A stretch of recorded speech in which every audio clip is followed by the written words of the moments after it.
it's all been building up to this. After amassing a sizable naval force in the South Caribbean, putting pressure on the Venezuelan government, and taking out several drug smuggling boats in the area, the US is ready to take the next big step. Deep strikes on Venezuelan soil are believed to be imminent, and the country's cartels are in the crosshairs. In the next few weeks, the world may see the first of these strikes take place, signaling the start of a much more aggressive strategy in America's war on narcotics. Here's a look back at how this point was reached, what official sources are saying, how likely these strikes are to take place, and what might happen next.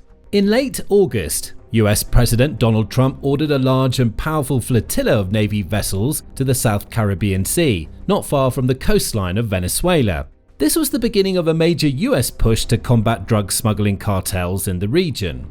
The flotilla was made up of at least 8 warships with F-35 fighter jets and 4,500 to 5,000 personnel. It was one of the biggest displays of US strength in the Caribbean in decades, and it wasn't just there for show. Days later, US forces took out the first of several vessels that were reportedly transporting narcotics across the sea, with alleged links to Venezuela's Tren de Aragua cartel. The US promised further strikes to follow, with Secretary of State Marco Rubio announcing, "Well, this is a counter-drug operation. We're going to take on drug cartels wherever they are and wherever they're operating against the interests of the United States." The White House also stoked tensions with the Venezuelan government, led by Nicolás Maduro, who has repeatedly claimed that America's actions are all part of a larger scheme to force him out of power and bring about a regime change. Maduro has also mobilized militia forces far and wide across his country, as well as flaunting Venezuela's military strength on several occasions, sending F-16 jets to fly by America's warships and conducting training exercises in the Caribbean. But the US has not backed down. It's gone on to target additional vessels believed to be smuggling narcotics and even conducted its own military exercises too. Now, it's ready to go to the next level. That's according to numerous anonymous but official sources who told NBC News and other media outlets that US military officials are currently in the process of drawing up options to target drug traffickers on Venezuelan soil. The sources also stated that strikes on targets within the country could be only weeks away. Carrying out deep strikes in Venezuela will certainly be an escalation of the Trump administration's campaign against cartels, but it wouldn't be a particularly surprising one. Indeed, for weeks now, many analysts have predicted that's exactly what would happen, and events so far have followed a logical path of progression. First, America sent its flotilla to the South Caribbean. Then it took out several boats allegedly operated by traffickers with narcotics on board. The US has also made clear, repeated claims that it will continue to wage war against cartels and drug smugglers and will not shy away from taking drastic measures, if necessary, to stop the flow of fentanyl and other narcotics. With Venezuela's leadership responding aggressively, the next clear step would have to be strikes on Venezuelan territory. And the US clearly has sufficient firepower to pull these kinds of attacks, given that its fearsome flotilla includes some of the world's best fighter jets, plus swarms of Reaper drones, marine amphibious-ready groups, and guided missile destroyers. According to sources who spoke with NBC News, President Trump has not yet approved or authorized any deep strikes on Venezuela, but plans are being actively discussed behind closed doors. Officials also state that the US's recent escalation in the area is a direct response to Nicolás Maduro failing to take sufficient action to stop drugs leaving his country. The exact details of any deep strike attacks are being kept under wraps for the time being, but sources have revealed that drone strikes targeting drug trafficking groups, group leaders, and drug labs would be the most likely option to begin with. As such, it's likely there won't be any large-scale missile attacks, bombing runs, or American boots on the ground in Venezuela anytime soon. But drones may be used to take out the cartel's key figures and facilities. The White House has been asked to respond to these reports, but simply referred outlets to President Trump's previous statement. We'll see what happens. Venezuela is sending us their gang members, their drug dealers, and drugs. It's not acceptable.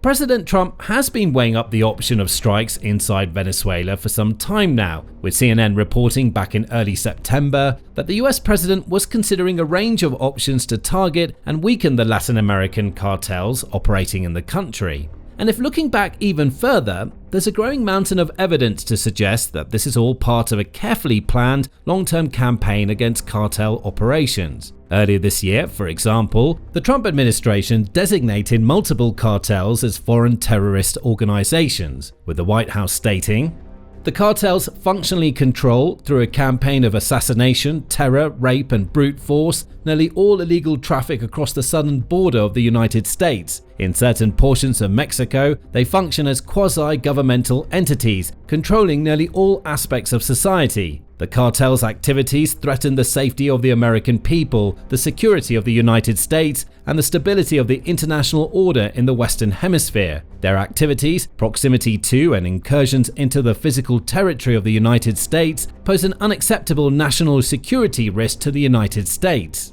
Shortly after that, Trump granted permission for the US military to carry out lethal operations against the cartels the administration had officially designated as terrorist groups. In other words, the US shifted from treating drug smugglers not as mere criminals but as enemy combatants to be eliminated by any means necessary. And President Trump appears eager and determined to push on with the campaign and deal bigger blows to the cartels in the days and weeks to come, with one White House official telling reporters, "If there is an opportunity to kill terrorists, he will immediately give them the green light to do so."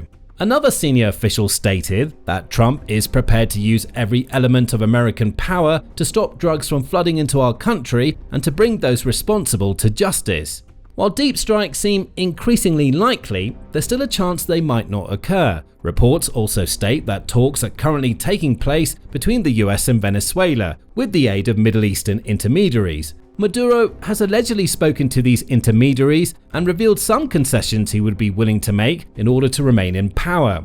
Some Trump administration officials have also expressed disappointment how the United States military maneuvers thus far have seemingly not had any big impact in terms of weakening Maduro's grip on power. Because of that, the administration is said to be thinking very carefully about its next steps and will not make any big decisions lightly. Talks between the two nations may yet prove sufficient to scale down the conflict and prevent further actions. Maduro has openly stated that he would like to help the United States hunt down leaders of the Tren de Aragua drug cartel, which is reportedly based in Venezuela but appears in various countries across the Americas. The group has even spread all the way to Canada and is involved with extortion, prostitution, illegal mining, robbery, kidnapping, weapons trafficking, and human trafficking, on top of narcotics trafficking. The Trump administration has made Tren de Aragua one of its top targets since the president entered office, with hundreds of Venezuelans based in the US and believed to have links with the cartel arrested and deported to El Salvador prisons. According to reports, the Venezuelan president made this proposal to US envoy Rick Grenell earlier in September.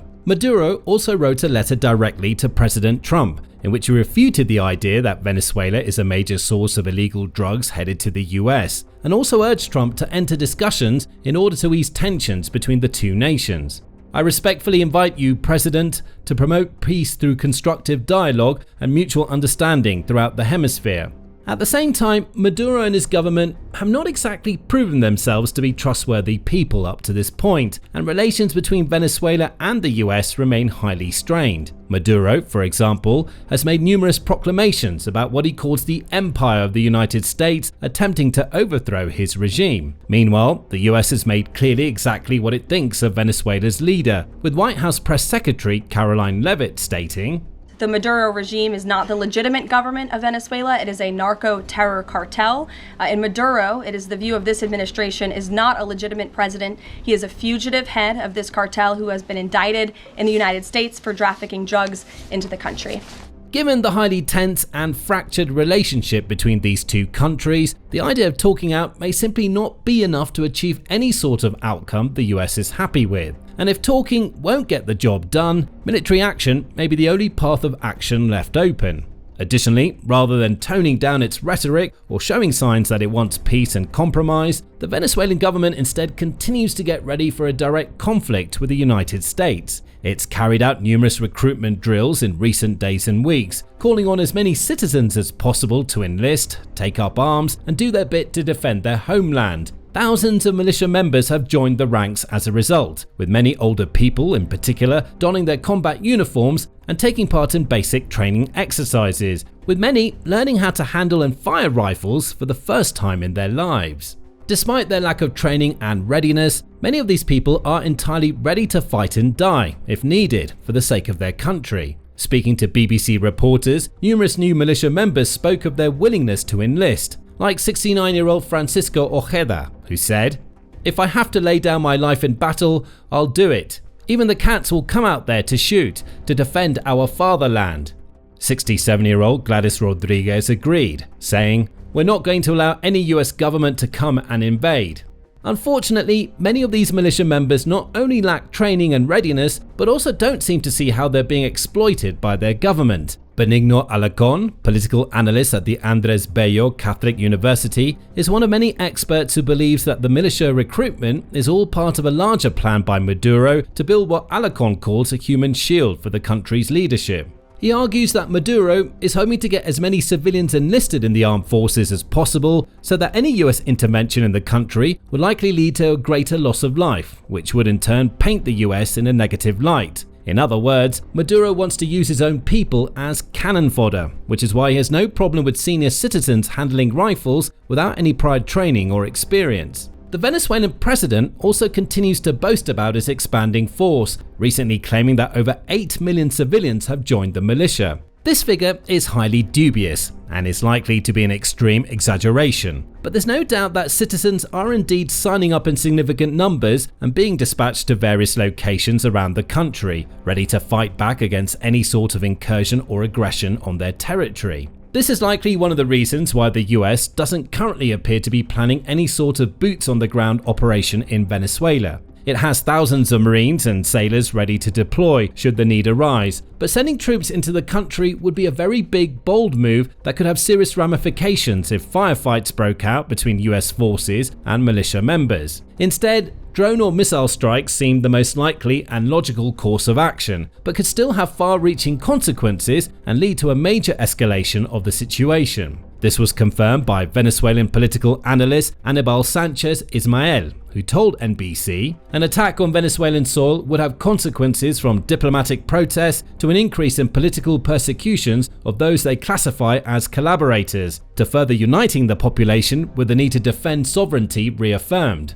In other words, the situation could go one of two ways. Deep strikes on cartel targets may lead to the local population rallying against the government and even pushing Maduro out of power, or could instead have the opposite effect, unifying the people against the US. Either way, all the pieces are in place for the US to take things to the next level. All the necessary hardware and personnel are ready and waiting for their orders, and President Trump has seemingly made it one of his personal missions to combat cartels in this particular part of South America. Even dating back to Trump's first term, the Justice Department indicted Maduro on drug trafficking charges in 2020, with the administration accusing Venezuela's leader of collaborating with cartels that funnel cocaine and gang members across America's borders as part of a broader campaign of narco-terrorism. The Trump administration earlier this year also increased the reward for Maduro's arrest to a staggering $50 million, and clearly seems dead set on piling pressure on the president. The administration has also shown little interest in entering a dialogue with Maduro, with sources stating that Marco Rubio is just one of several administration officials eager to see a regime change in the country.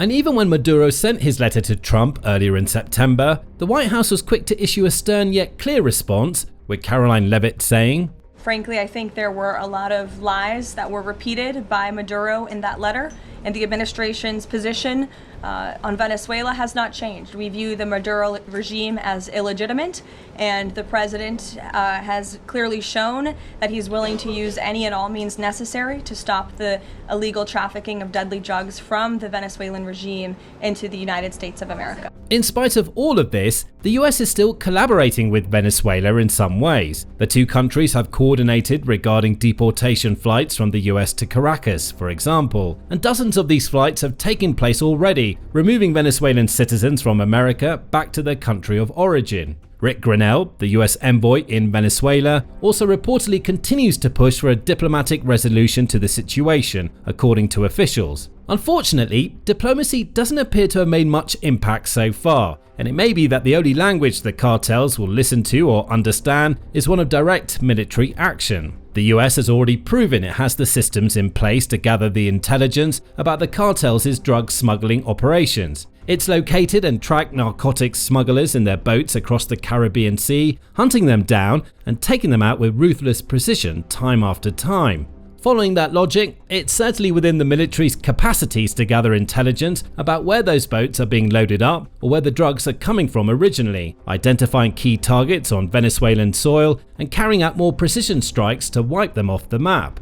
Indeed, it's highly likely that the military already has extensive intelligence about cartel facilities, trafficking routes, and smuggling networks far and wide across Venezuela. Priority targets have most likely been listed in preparation of upcoming strikes, and all it takes is a single order for drones or long-range missiles to be unleashed. In the blink of an eye, drug storage facilities, labs, transport vehicles, and entire smuggler groups could be taken out, dealing a huge blow to cartel operations not just in Venezuela, but across Latin America as a whole. Traffickers elsewhere may see the devastation in Venezuela and wonder if they'll be next in the firing line. And while drug trafficking will evidently never end, decisive action in the coming weeks could be enough to at least stem the flow of fentanyl and other dangerous narcotics onto American soil and into its communities. That appears to be the main aim of the Trump administration at this time, with Secretary Rubio recently stating, Because interdiction doesn't work. You want to stop these drug cartels,